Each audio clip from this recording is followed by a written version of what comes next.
CBN, Jornal da Manhã.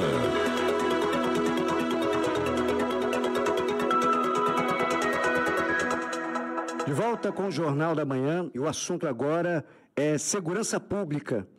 E, claro que a gente vai, como nós anunciamos na abertura do nosso jornal, a gente vai falar sobre facções criminosas, inclusive essas internacionais, que estão ocupando áreas, território aqui no nosso estado, em todo o país. Aqui em Roraima, a gente ouve muito falar das facções criminosas da Venezuela, mas tem gente da Colômbia também por aqui, tem gente de outros países também por aqui.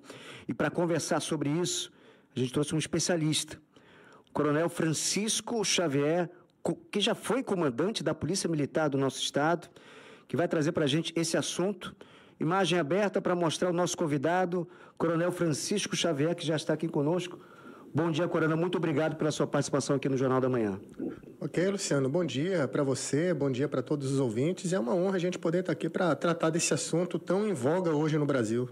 E a gente começa falando de uma distinção que muitas vezes a gente acha que tudo está no mesmo balaio, né? Que tudo é igual. Facção criminosa, máfia, que a gente parece que só vê coisas de filme, né? Milícia, organização criminosa, e tudo isso está sendo discutido agora, inclusive em Brasília. Fala um pouquinho dessas distinções para depois a gente entrar propriamente naquilo que afeta muito o nosso estado. Luciano, é importante ter essa distinção porque no discurso público, de uma maneira geral, tudo é tratado, como você disse, né, da mesma forma, como se fossem sinônimos, né? E é importante a gente saber essa diferença, até porque as decisões estão sendo tomadas, as legislações estão sendo renovadas agora no Brasil, levando muito em conta cada uma dessas características. Quando se fala de organização criminosa, por exemplo, está se falando de uma forma geral, de um aspecto genérico. A organização criminosa, ela tem a sua definição em lei e ela diz respeito à associação de 4 ou mais pessoas que, de forma organizada, através da divisão de tarefas, elas aferem o lucro através da prática de um crime. Esse crime ele tem que ter a sua pena superior a 4 anos, pena de reclusão, ou ser comprovado algum vínculo transnacional. Só que dessa forma bem genérica, a gente pode incluir tanto as facções criminosas, né? A gente já começa a ver a diferença daí, que são aquelas facções que geralmente têm uma origem no sistema prisional, e a gente tem os exemplos do Comando Vermelho, do PCC, do Trem de Aragua, da Venezuela, bem como também aqueles grupos que se reúnem, por exemplo, para fraudar licitações, aqueles grupos que objetivam o desvio de recursos financeiros de instituições públicas. Esses grupos, por sua vez, eles não portam armas, não fazem ameaça, mas causam um estrago tremendo. Então, a lei de organizações criminosas que hoje está em vigor no país, ela abrange todas essas denominações. Dá para a gente entender que, tipo assim, toda facção criminosa é uma organização criminosa, mas nem toda organização criminosa é uma facção. É uma facção. E isso também vale para as milícias. A milícia, ela é definida pelo Código Penal, houve uma modificação recente no Código Penal, muito por conta das atuações das milícias no Rio de Janeiro. Sim, de onde a gente... Exatamente. Tem essa origem praticamente da palavra que ficou popularmente conhecida de lá. Isso. E as milícias, elas começaram, via de regra, com a participação de ex-policiais ou até mesmo policiais em desvio de conduta, fazendo aquele chamado domínio de território nas comunidades cariocas. E a partir desse domínio territorial, através do uso da força, da imposição da ameaça, do homicídio, essas organizações criminosas milicianas começaram a aferir um lucro muito grande de tudo aquilo que ganhavam. E o mais interessante, Luciano, as milícias ensinaram as facções criminosas a como ganhar mais dinheiro através do domínio territorial. Por exemplo, o que se vê hoje, não só no Rio de Janeiro, como em alguns estados como o Ceará, a Bahia, é o domínio territorial feito pelas facções criminosas. O Comando Vermelho, ele domina aquele território e, a partir daquele momento, ele proíbe que o Estado entre, através de barricadas, através do uso do fuzil, e ele obriga que aqueles moradores utilizem todo o sistema econômico a daquela rede facção. De serviços, o gás, a internet, a van, tudo. E se o morador dessa comunidade ele precisa que uma ambulância chegue até lá para atender um parente seu, não vai ser possível, porque vai ter uma barricada impedindo. Né? Se o Estado ele precisa fazer uma manutenção com um carro, um caminhão, uma van, não vai ser possível porque tem essa imposição, esse domínio territorial. Então, todas essas essas modalidades criminais da milícia, da facção, da organização criminosa, são objeto hoje de apreciação por parte do Congresso Nacional para a renovação tanto da lei anticriminal, que é a lei antifacção, como estão definindo, também como da lei antiterrorismo, porque já se criou essa discussão e essa necessidade vista por alguns parlamentares de equiparar as organizações criminosas a grupos terroristas. O que o senhor acha disso? O senhor acha que é compatível ou é uma outra coisa completamente diferente? Eu já vi, parece que alguns especialistas falando que não é o caso, que isso pode atrapalhar. O que o senhor acha? Na verdade, Luciano, essa é uma definição que ela compete ao país definir, através da sua legislação. Pela atual legislação brasileira, o grupo terrorista ele é classificado por promover essas ações de terror com a finalidade de causar o pânico para a população, mas em razão de uma causa relacionada à xenofobia, etnia, cor, raça... política ou religiosa, né? Isso, vezes, né? Exatamente. E isso de acordo com a legislação brasileira. Mas não se incluiu, por exemplo, uma motivação política ou ideológica. Até porque quando essa lei antiterrorista ela foi votada, ela foi sancionada no ano de 2016, havia a preocupação de que determinados grupos ali, como MST, fossem enquadrados, porque eles também desenvolviam ações que poderiam ser enquadradas como ações terroristas. Mas qual que é a minha opinião em relação a isso? Existem ações de grupos criminosos, como o Comando Vermelho, o PCC, que podem e precisam ser enquadrados como atos terroristas. Não necessariamente aquele grupo criminoso precisa ser considerado um grupo terrorista, mas as suas ações... Si, né? Aquela ação determinada... Os atos em si, a partir do momento em que uma facção como o Comando Vermelho isola uma comunidade com mais de 60 barricadas, pegando fogo, como foi o que aconteceu no dia 28 de outubro, na mega operação do Rio de Janeiro, limitando o direito de ir e vir das pessoas, impondo ordens aos moradores sob pena de extorsão, homicídios, isso são atos terroristas e poderiam sim ser enquadrados. Quais seriam as vantagens de se enquadrar? É a questão da penalização. A penalização hoje, para um ato terrorista, de acordo com a lei que a gente mencionou, ela vai de 12 a 30 anos de reclusão. É uma penalização satisfatória para um ato dessa gravidade.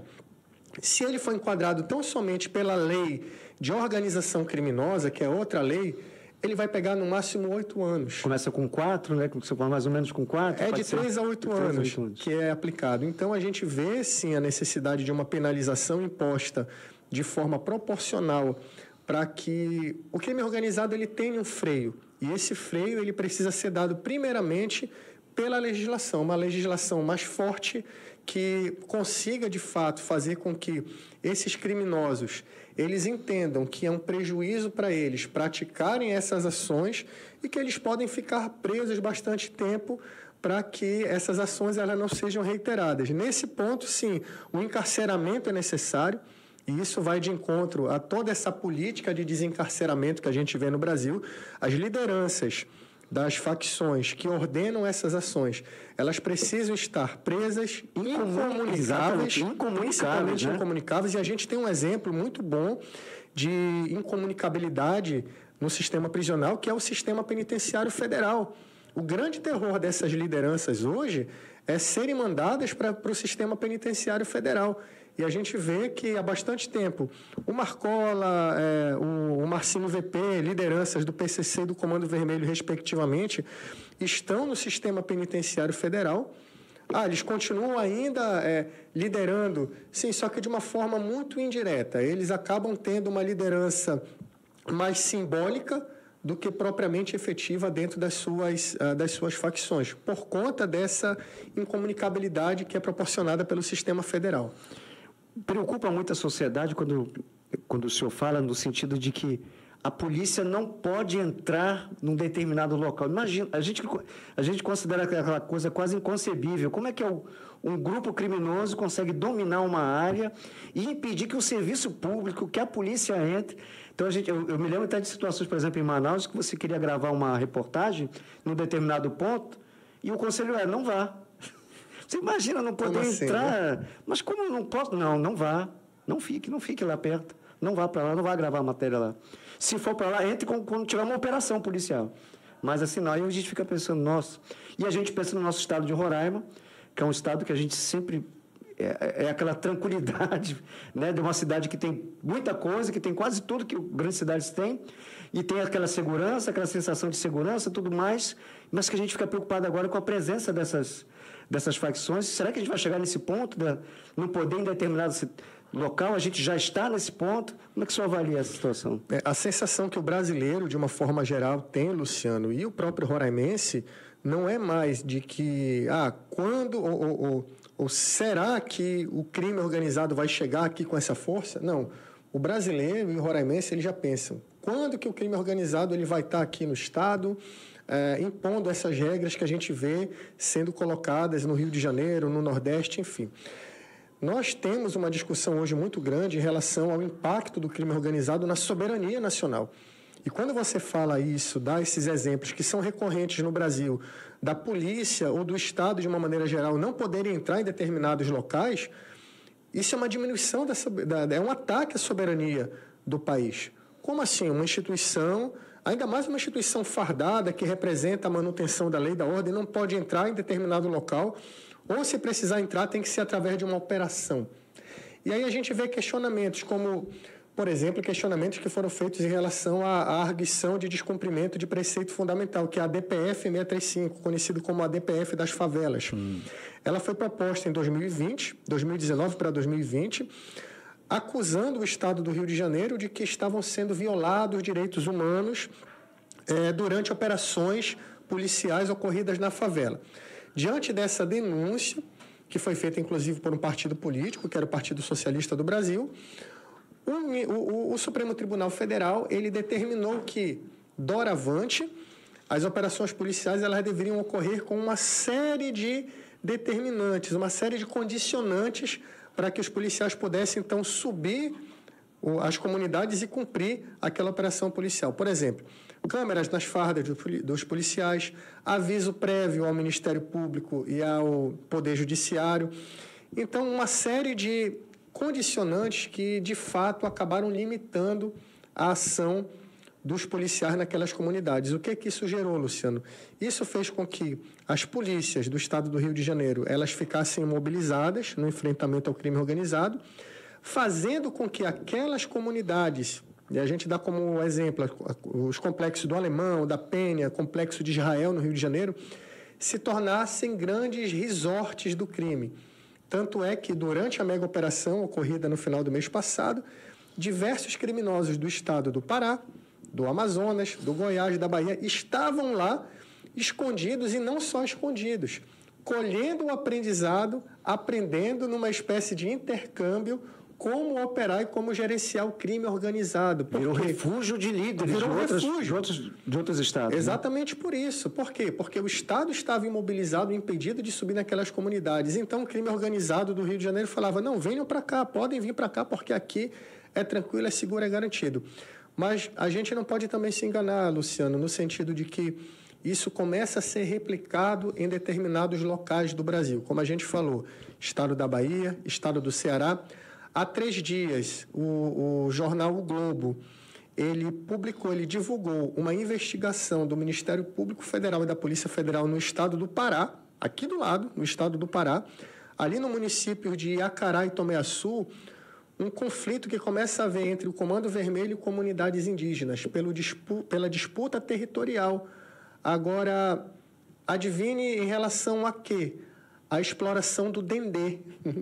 Você já pensou? O crime organizado, o Comando Vermelho, aqui na região norte, que já faz o tráfico de drogas, o tráfico de arma, ele agora está explorando recursos naturais. Então, o Dendê passou a entrar no portfólio comercial, vamos colocar entre aspas, né, um portfólio comercial do crime organizado para exploração.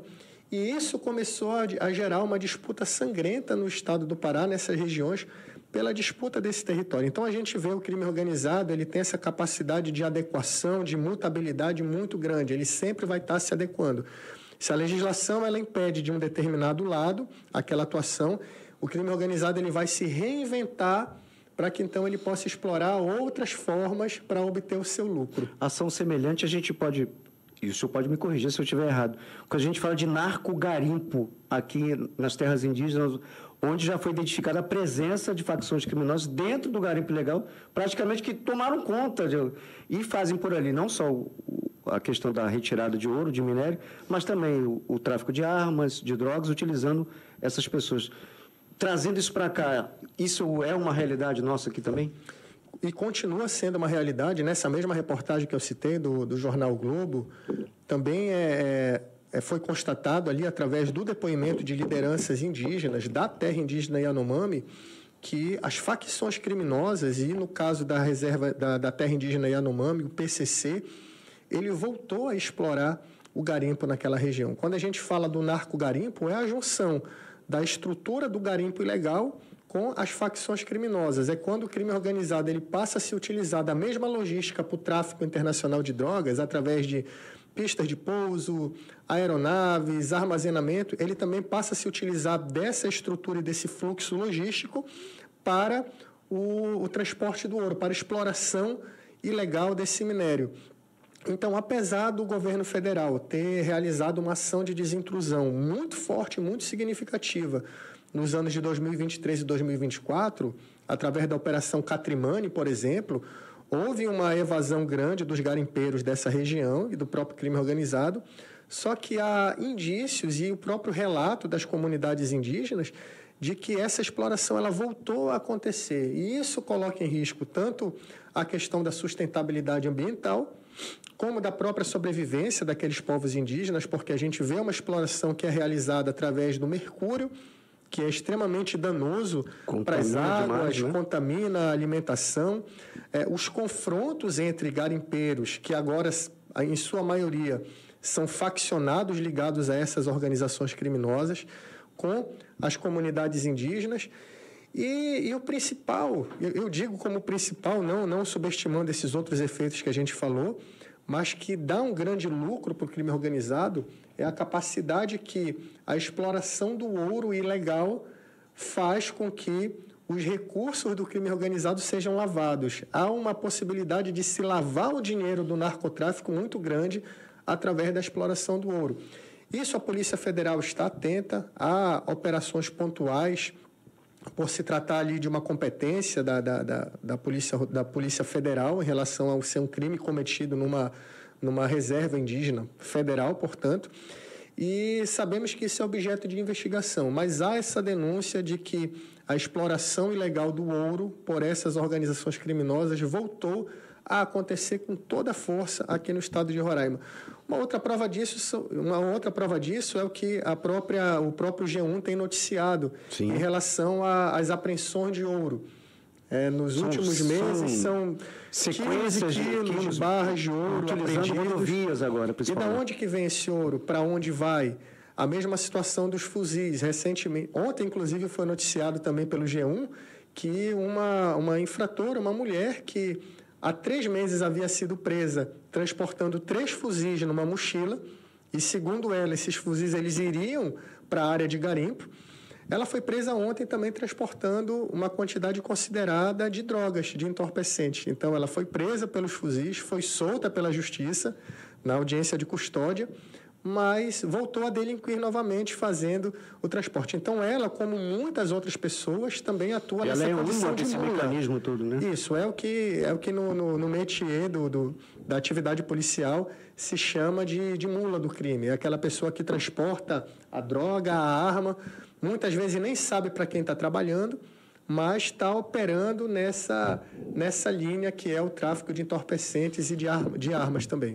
Estou conversando com o Coronel Francisco Xavier, ele que já foi comandante da Polícia Militar do Estado de Roraima, é um especialista e um pesquisador desse assunto das facções criminosas, da presença dessas facções criminosas, né, que estão presentes em todo o país, inclusive no nosso estado. A gente está caminhando para o finalzinho da nossa entrevista. Eu queria que o senhor falasse um pouquinho agora da presença dessas facções fora da terra indígena, porque a gente vê, são pontos de tráfico, e da presença dessas outras facções que vêm de outros países, que elas acabam se juntando, negociando, às vezes se degladiando, mas que elas estão presentes aqui também. Fala um pouquinho disso rapidamente para a gente. Foi a partir de 2013, Luciano, que essas organizações criminosas, essas facções, né, já que a gente já definiu, né, por esse nome, elas começaram a vir de outros estados para cá, para o estado de Roraima. Roraima, pela sua posição geográfica, sempre foi uma localidade estratégica, por conta da nossa fronteira. Então, era interessante para o crime organizado nacional ter aqui em Roraima uma espécie de entreposto para que pudesse ser feita essa comunicação com organizações criminosas da Venezuela, por exemplo, através das quais era viabilizado a vinda de armas, a vinda de drogas, como é feito até hoje. Então, foi a partir de 2013 que começou a vir para cá o PCC e o Comando Vermelho, principalmente através da ida de criminosos locais para o sistema penitenciário federal. A gente falou ainda agora, né, da rigorosidade do sistema penitenciário federal. Só que tem coisas realmente que não tem como escapar à influência das organizações criminosas. E foi no sistema penitenciário federal que alguns criminosos conseguiram ser influenciados e trouxeram a doutrina e a influência dessas organizações criminosas aqui para o estado de Roraima. A partir de então, essas organizações começaram a explorar o território, tanto no que diz respeito a esse trânsito da Rota Internacional do Tráfico. Roraima é uma Rota Internacional do Tráfico, claro que não se compara como, por exemplo, a Rota do Rio Solimões ou a rota ali da Tríplice Fronteira Brasil, Paraguai e Argentina, mas há uma quantidade também considerável de droga e de armas que transitam aqui pelo nosso estado. Há um problema também que potencializa tudo isso, que são as atuações das organizações criminosas venezuelanas. Fala-se muito hoje do Trem de Aragua, mas não é só essa organização. O Trem de Aragua é a organização venezuelana criminosa mais chamativa, né? Só que tem várias outras facções que exploram o mercado do tráfico de drogas, o mercado do narcogarimpo, o tráfico humano, diversas outras explorações que são realizadas pelo crime organizado que vem da Venezuela e se implanta aqui no Brasil. E em determinados momentos se verificou-se uma parceria, uma espécie de consórcio entre as organizações criminosas brasileiras e essas organizações. Mas também, eventualmente, ocorrem cisões, conflitos em que há mortes, acertos de contas entre essas organizações criminosas. O Estado brasileiro, né, e o Estado de Roraima, eles precisam cada vez mais investir nas investigações, investir nas medidas e nas estratégias para levantar as informações sobre a atuação dessas organizações e implementar políticas realmente efetivas para combater o crime organizado aqui no Estado. É um Estado pequeno, é um Estado em que é possível fazer, sim, até mesmo um programa piloto, uma atuação exemplar do enfrentamento ao crime organizado, para que não se transforme logo num Estado como o Rio de Janeiro. Queria agradecer muito essa conversa com o Coronel Francisco Xavier, que é pesquisador desse assunto de facções criminosas aqui, já foi comandante da Polícia Militar. Coronel, muito obrigado. Tenho certeza que a gente vai conversar, se for possível, ao senhor outras vezes aqui, para a gente trazer esse assunto que segurança pública é fundamental para a gente. Muito obrigado. Eu que agradeço, Luciano. Obrigado e nos colocamos à disposição sempre. Muito obrigado e bom dia ao senhor. Bom dia.